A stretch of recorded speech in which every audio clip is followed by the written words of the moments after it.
Today, we put No Limit Soldier, and G-Herbo's homie, Christopher C. Money Jackson, aka Mad Max, on trial for his deathbed statements to police, snitching on his killer. You are watching the court-martial of No Limit General, Mad Max, on the Cartoon News Network. This is a special edition of CNN Reports called, G.I. Joe, Mad Max on Trial.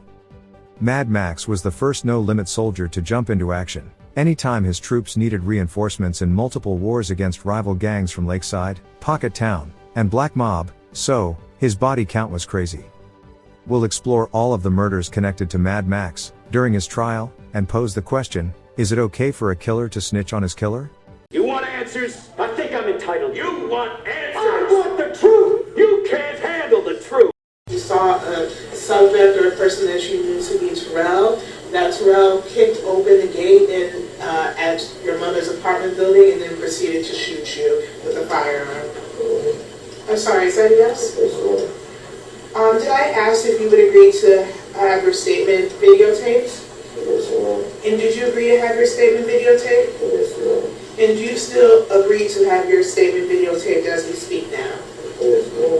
Exhibit A, in the case against Mad Max, is the videotaped confession he gave on his deathbed, identifying his killer, Hell Rel, from Lakeside to the police. I mean, really, what part of the game is that? Who raised y'all niggas? Gangbangers are taught to kill each other, and instead of telling the police who killed their homies, gangsters are taught to risk their lives, and freedom, by taking justice into their own hands, continuing the senseless cycle of violence. Right? Gangbangers know the rules of the game when they get into it. So, Mad Max being a mad snitch, is the first exhibit we'll enter into evidence against him. Exhibit B, is the list of bodies dropped by Mad Max, according to YouTube detectives, during his time as one of the generals in the No Limit Army. But, the first dead body pinned on Mad Max, Deontay, D.O. Williams, from Lakeside was not his work. D.O.'s death, in October 2009, is just another example of, when gangbanging goes wrong.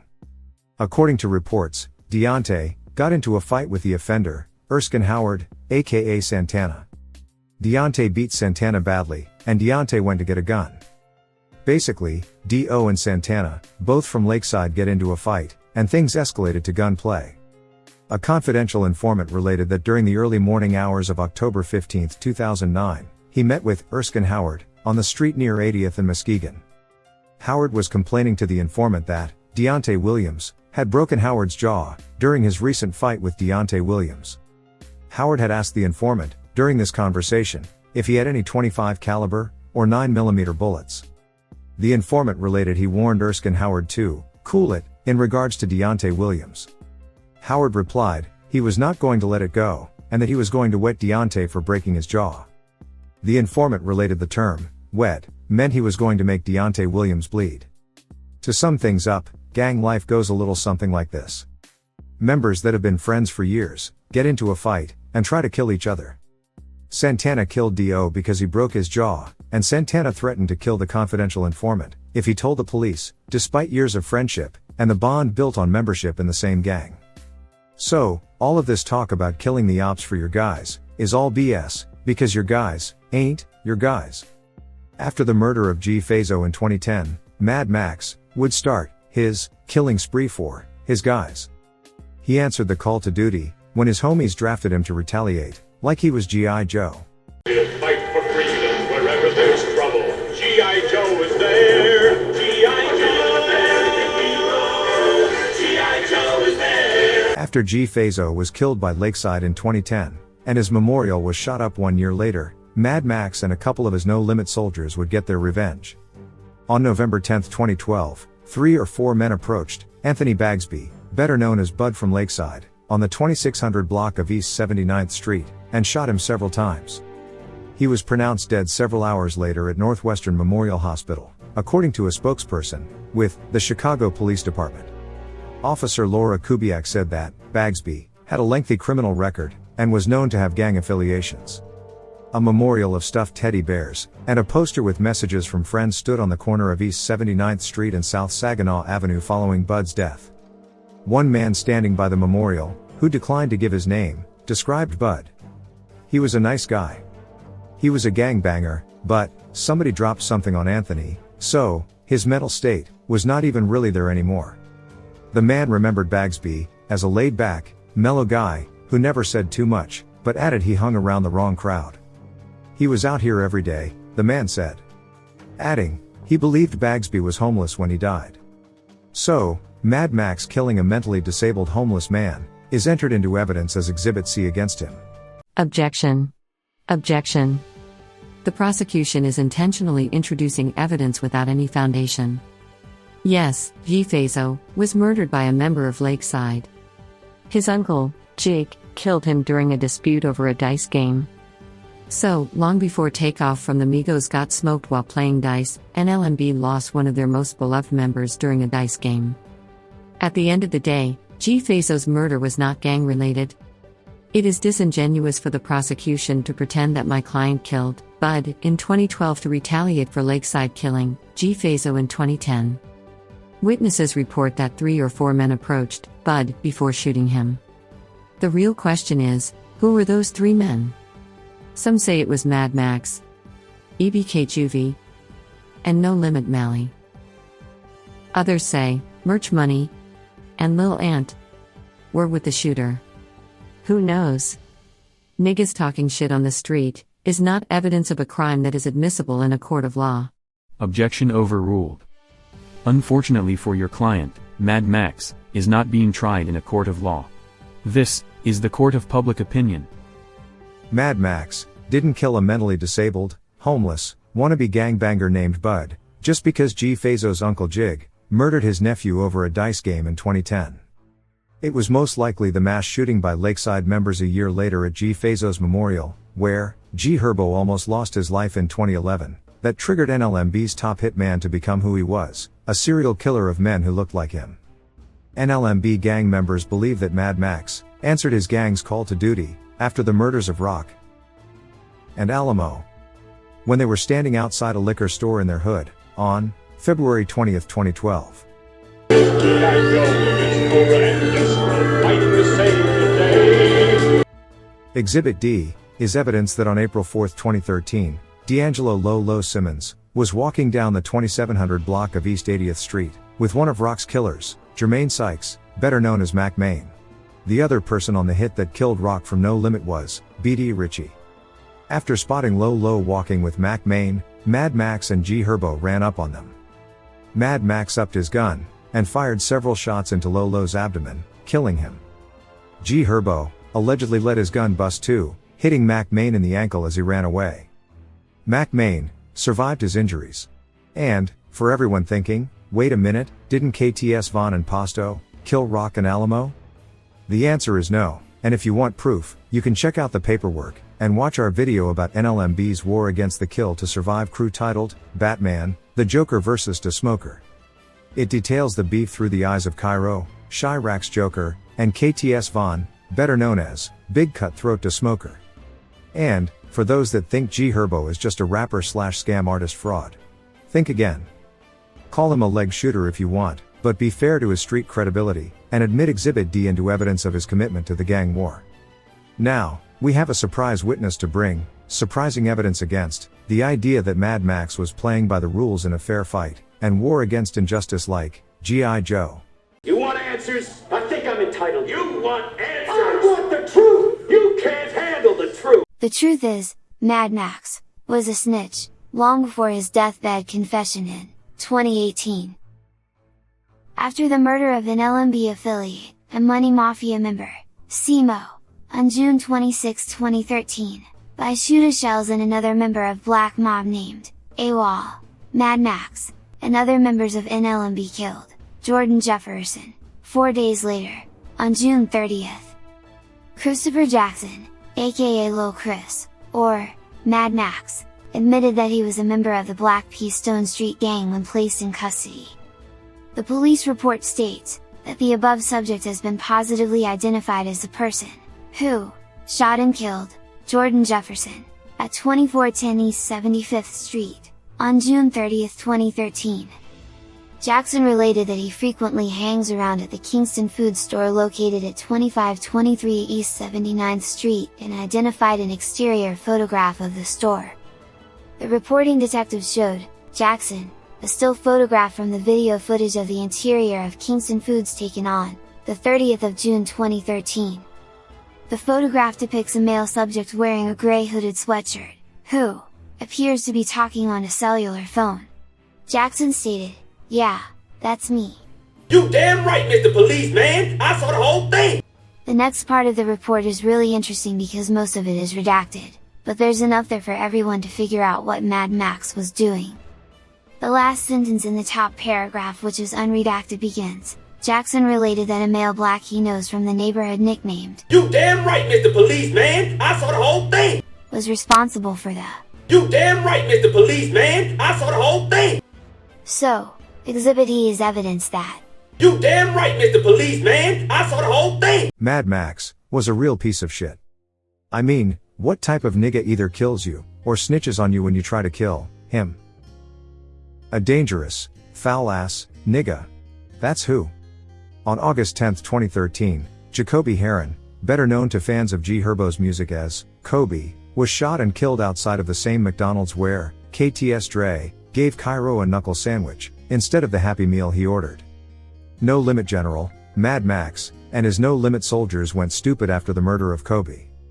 G-Herbo rapped in the song, "Pray for my enemies, we lost Kobe, we made the trenches bleed, crushing ops like centipedes."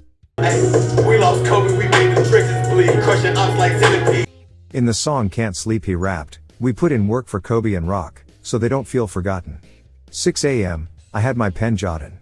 C-Money called me like, pop out, we're on it again, on Dully." We put in work for Kobe and Rock, so they don't feel forgotten. 6 a.m. I hear my pen jotting. C-Money called me like, pop out, we on it again, under it. 3 days after the murder of Kobe, C-Money allegedly killed a man named Eric in retaliation. Yes, Eric claimed Blackstone, and lived close to Black Mob members, but he was from an older generation when Black Mob and No Limit were actually allies. So, he wasn't involved in the gang war. Therefore Exhibit F is evidence that Mad Maxx killed an innocent man named Eric instead of an op. Exhibit G is evidence that Mad Maxx did not kill Pasto from Lakeside, like many people have reported. Pasto, real name, Tyshawn Anderson, was a real street nigga, a real op, and Mad Maxx isn't the nigga who killed him. In another example of when gang banging goes wrong, police reports show that they believed Pasto was set up by a member of his own gang from Lakeside. B.D. Ritchie, who, you will remember, was also a suspect in the murder of Rock from No Limit, along with Mac Main. So, at this point in his life, Mad Maxx was out here killing a lot of innocent people, or niggas that really weren't killers themselves, but just hung out with the savages. Therefore, Exhibit G shows that Mad Maxx wasn't really out here putting belt to ass on niggas that were really like that. At least not yet. Police, and the streets, would eventually link his name to some of the most infamous hits associated with NLMB. But Exhibit G, once again proves that No Limit General, Mad Maxx, wasn't a good soldier fighting the good fight against evil like G.I. Joe. He was a foul ass, dirty ass, bum ass, piece of shit. Fight for freedom wherever there's trouble. G.I. Joe is there. G.I. Joe is there. G.I. Joe is there. Exhibit H is word on the street that Mad Maxx was involved in the murder of T-Bone from Black Mob. But at this point this network must admit it believes that any dead body claimed by NLMB has Mad Maxx's name attached to it. Joe Bennett and Corey Williams were better known as Joe Blow and Lil C. They were members of another rival gang to No Limit known as MTG, and, on January 6, 2015, they were murdered outside of a convenience store on East 79th Street. Mad Maxx was picked up for questioning, but the police did not have enough evidence to arrest him or charge him with the crime. Exhibit I is evidence that Mad Maxx participated in a double homicide and was in the business of snitching on other niggas, not himself. Exhibit J is the circumstantial evidence that Mad Maxx was on the hit team that killed KTS Vaughn. After the murder, Mad Maxx changed his social media handle to Da Smoker. Obviously, KTS Vaughn called himself Big Cutthroat Da Smoker. And, in yet another example of when gang banging goes wrong, word on the street is that conservative vice lords that claimed KTS dropped his location to NLMB. There was internal conflict within the gang because KTS Vaughn and his brother Vinny led a group that flipped to Gangster Disciples after representing CVL and joined their brother, KTS Dre, in repping the GDs with his homies from Lakeside. In 2017, NLMB member, Wet M Up, was charged with quadruple murder for the senseless deaths at Nadia's Fish and Chicken on the 2700 block of East 75th Street.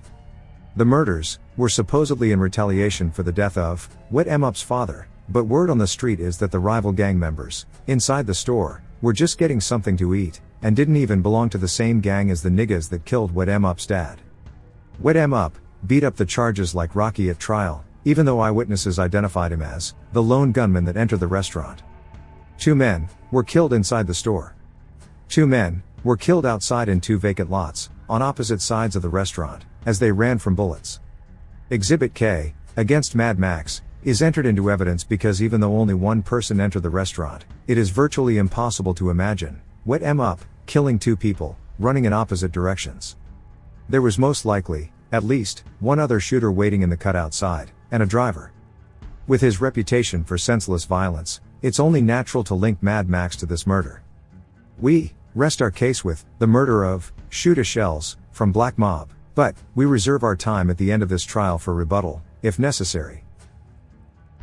Exhibit L is the police report showing that the murder investigation into the death of Cedrone Doles, aka Shootashellz, was closed by the police after the murder of Christopher Jackson, better known as Mad Maxx. The defense calls Kyro from No Limit to the stand. Bro's everything, son. Bro really built it, fun.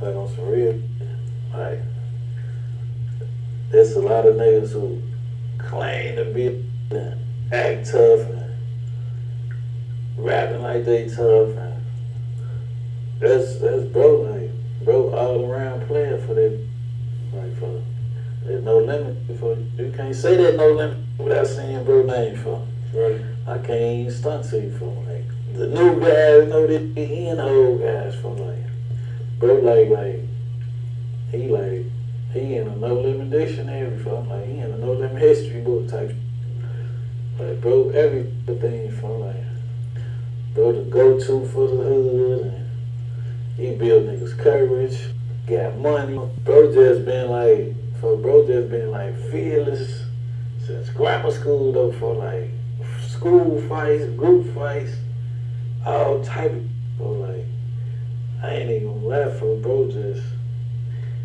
I can't even like have niggas be saying like fun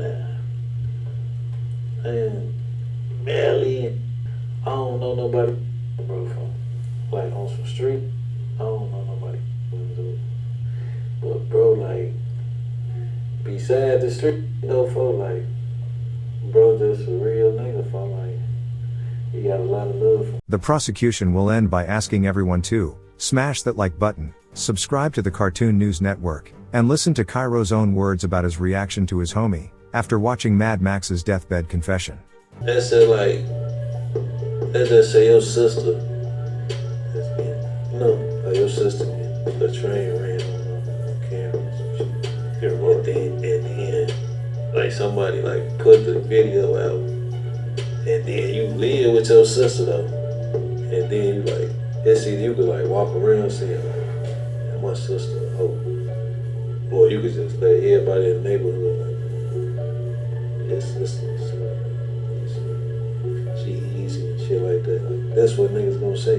Now you gotta let these niggas say this shit, cause this was really like, this shit ain't no lie, this shit the truth. She on camera sucking, he ain't get about 2-3 niggas, so what the fuck is you, like, this your sister, it's either you finna say, hey y'all stop talking about my sister, or you can agree with everybody and say, man, my sister's a slut, like, but this your blood sister. Like, that's how I'm looking at that shit with him, like,